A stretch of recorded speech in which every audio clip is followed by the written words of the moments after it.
Hello and welcome back to Digital Asset Daily. Good morning, good afternoon, or good evening, wherever you are in your corner of the world.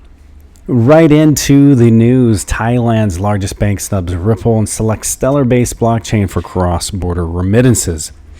And if you followed this channel since we began last October of 2019, this is no surprise, and you are already informed and aware of this. In an apparent snub to Ripple, Thailand's oldest bank, Siam Commercial Bank SCB, is set to open a new cross-border remittance corridor in partnership with Lighnet, a fintech company that uses the Stellar blockchain. SCB says the partnership opens the door for more efficient cross-border funds transfer from South Korea to Thailand. And before choosing Lighnet, SCB teamed up with Ripple's partner Azimo in April to open a payment corridor between Thailand and Europe by using the Ripple net.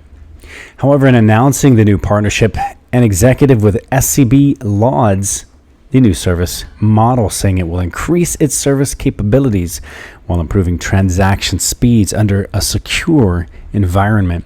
So in addition, the service will be offered at a lower cost, therefore helping satisfy fast rising demands for better international funds transfers.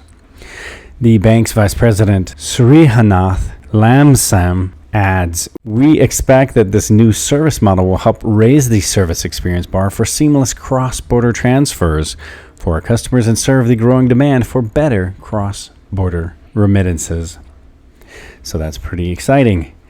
And on the next article, the payments by cell phone transfers began to operate in 50,000 businesses. From Monday, you will be able to pay in 50,000 businesses throughout the country with your cell phone from a QR code, regardless of the wallet used. The system of payments with transfers regulated by the central bank at the end of October begins its implementation with the integration of a handful of banks. The acceptance network for this interoperable QR also includes 3 large chains. The standardized payment interface promoted by the Monetary Authority has the support of all the actors of the financial system, although its integration has not yet been 100% completed. The entity is enthusiastic about the possible results, and this tool will promote digital payments and promote greater financial inclusion in the country. Now, with this measure, the scope of intermediate transfers will be expanded, which will allow building an open and universal digital payments ecosystem. And they explained this in a statement. So the new payment system with transfers will simplify operations for both business and customers. For the first, payments are made immediately, irrevocably, and at a lower cost per transaction. So for users, operations are safe, fast, and free. But within the new system, it's guaranteed 24 hours a day, 7 days a week. And the total immediacy of transfers both interbank and intrabank and between different payment schemes. So all transfers between accounts of different banks and accounts within the same bank will be immediate, both for accounts of human and legal persons.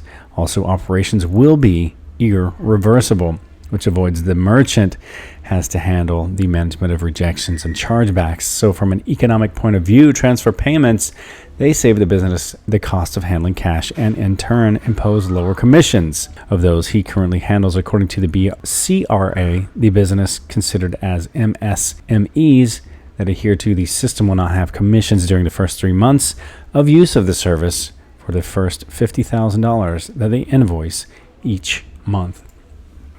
On another article, the CFTC chairman Tarbert announces resignation. It confirms that Ether is a commodity.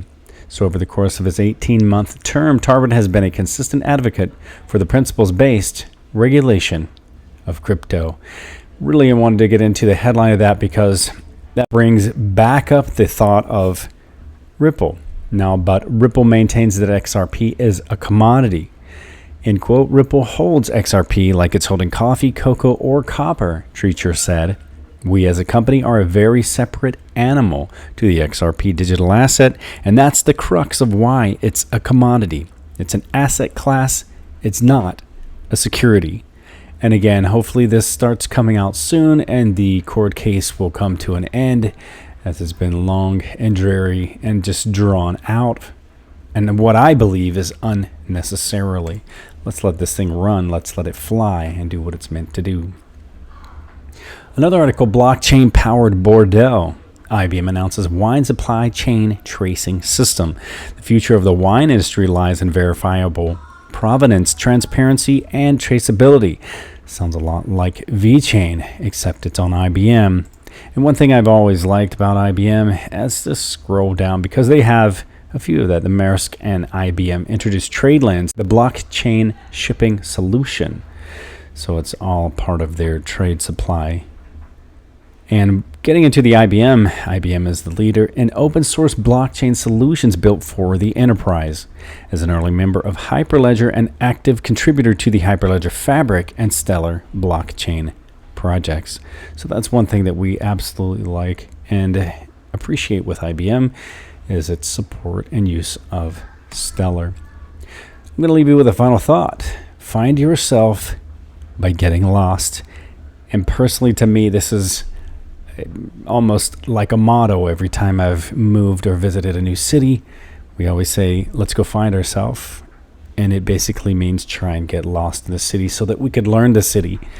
You know, in the mid-90s when I had moved to Los Angeles, I'd moved out with one of my best friends, and that was something we jokingly often used. Let's go find ourselves. And we did, and we always ended up at Starbucks. All right, guys, remember this is not financial advice. It is for entertainment purposes only. Much love to each and every one of you. Thank you so much for your support, and we'll catch you in the next one.